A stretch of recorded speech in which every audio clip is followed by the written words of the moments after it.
네, 프레스룸 라이브는 유튜브로도 함께 시청할 수 있습니다. 궁금한 점 댓글로 의견 주시기 바랍니다. 자, 오늘의 이슈집 정치권 이슈부터 다뤄보겠습니다. 장해찬 국민의힘 청년 최고위원, 강성필 전 민주당 전국 청년 당 대변인, 그리고 MBN 장가희 기자와 함께합니다. 어서 오십시오. 안녕하세요. 네, 먼저 장가희 기자. 먼저 국민의힘 얘기부터 해보겠습니다. 김기현 대표 재신임 받았지만 불만, 불안은 아직 좀 있는 것 같아요. 네, 여러 얘기들이 안팎에서 나오고 있지만 오늘은 이런 얘기가 나왔습니다. 유승민 전 의원이 오늘 한 라디오 방송에 나와서 김기현 체제 유지에 대해 조중동 같은 보수 언론도 비판을 하고 있다.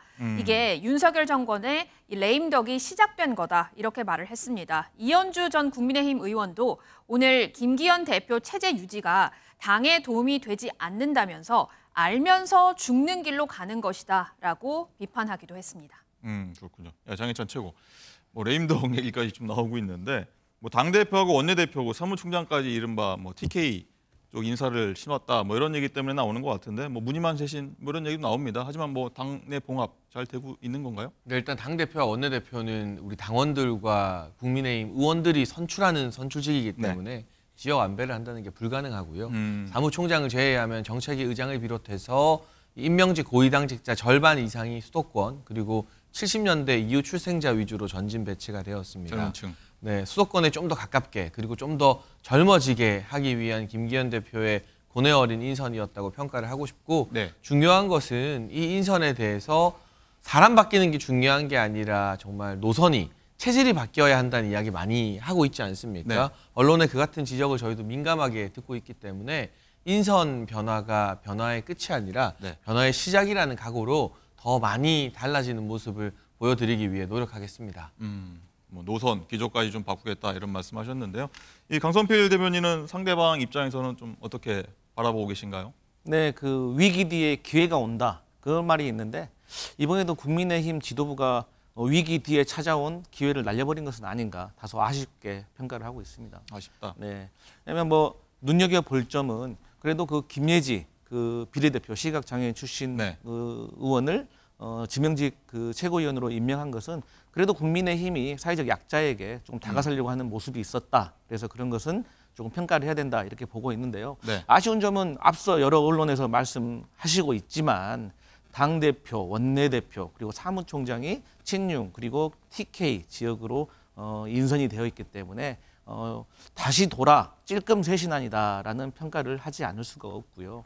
다소 조금 더 아쉬웠던 점은 험지 출마를 한 어떤 하태경 의원 같은 분들을 조금 인선을 하고 발탁을 하거나 아니면 또 중진 의원들 중에서 좀 불출마를 하셔가지고 이런 분들을 사무총장으로 모신다면 김기현 지도부가 그래도 국민의 눈높이에 맞게 노력하는 모습이 있구나라는 평가를 받을 수 있었을 텐데 이런 모습이 조금 아쉽다 이런 말씀 드리겠습니다. 네, 그리고 어제 있었던 인선 발표 얘기 좀 한번 해보겠습니다. 이 카톡 내용인데 김성호 여의도연구원 부원장이 나눈 조수진 최고위원과 나눈 얘기인데 사무총장의 정책위 의장이었던 박대출 의원을 임명하려다가 이게 카톡 내용이 좀 보도가 된 다음에 급하게 바꿨다라는 뒷말도 나오고 있더라고요. 장해찬 최고. 아니요, 그렇지는 않고요.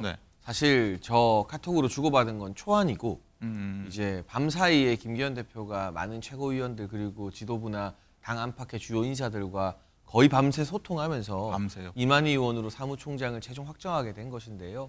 박대출 의원이 정책위 의장으로 근무할 때 누구보다 성실하고 열심히 근무했기 때문에 당내 평가가 아주 좋았습니다. 다만 이 개개인의 어떤 능력이나 역할 문제가 아니라 책임을 지고 물러난 전임 지도부를 재신임했을 때 또 언론에서 돌려막기라는 비판을 할 수 있기 때문에 그런 고려 끝에 TK 출신이지만 상대적으로 계파 색채가 옅은 이만희 의원으로 변경한 것이고 그 변경안이 알려지기 전에 저 카톡을 주고받은 시간이 당일날 아침 7시더라고요. 7시. 그러니까 그 전에 김성호 부원장과 주고받은 내용이 뒤늦게 공개된 것인데요. 당연히 본인은 아니었겠습니다만 저도 최고위 앉아있으면 항상 뒤를 두리번거리게 됩니다. 카메라가 뒤에 오지 않았나. 그러니까 이게 국회에서 이런 일이 처음 있는 일은 아니니까 종종 있죠. 앞으로 조금 더 주의하면 될 것으로 보고 있습니다. 네, 이 강성필 대변인은 이 사건이라고 할까요? 해프닝이라고 할까요? 어떻게 바라보셨나요? 네, 뭐 장해찬 최고가 말씀하셨듯이 정치권에서 종종 있는 일입니다. 그래서 사실 국회의원으로서 어떤 당직자들로서 이런 모습을 좀 신중한 모습을 기해야 된다. 언제 어디서 카메라가 보고 있을지 모른다라고 항상 긴장을 해야 되는데 다소 아쉬웠던 부분은 어쨌든 간에 박대출 정책위 의장을 사무총장에 임명하려고 했던 아이디어가 나왔다는 것이 조금 아쉽다.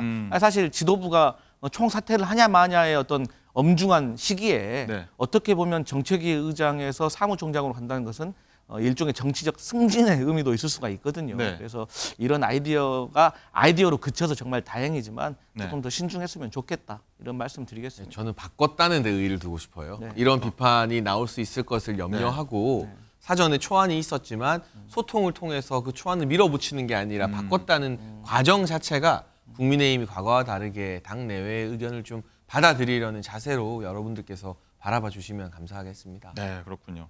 또 이 카톡 논란이 커지자요. 이 당사자였죠. 김성호 여의도연구원 부원장이 사의를 밝혔다고 해요, 장가 기자. 네, 그렇습니다. 사적 대화가 언론을 통해서 유출된 만큼 두 사람에게 책임을 묻기는 어렵더라도 당이 인적 쇄신에 나선 상황에서 김 대표의 거취를 좀 부정적으로 언급을 한 건 당의 안정에 부정적인 영향을 끼칠 수 있다. 이런 우려가 나왔는데요. 이에 부담감을 느끼고 사의를 표한 것으로 보입니다.